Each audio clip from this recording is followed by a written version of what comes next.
21 katawo ang napatay, samtang 229 naman ang nasamaran sa paglaslas ni Super Typhoon Yagi sa nabukid ng mga komunidad sa Northern Vietnam. Ini ang ginpahayag sang Ministry of Agriculture and Rural Development sa pungsod.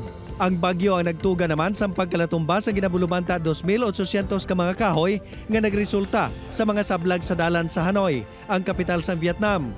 Apesar wala na ang bagyo, ginapaabot naman ang pagpadayon sa pag-inulan sa masunod pa nga mga inadlaw nga ginalauman nga makaapekto sa pagpaninlo.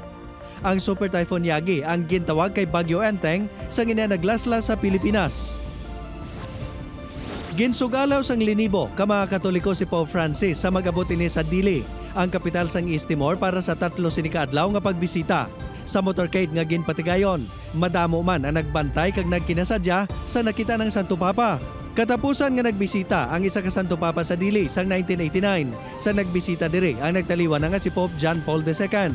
Sa tungation, ang East Timor ang kabahin pa sang teritoryo sang Indonesia.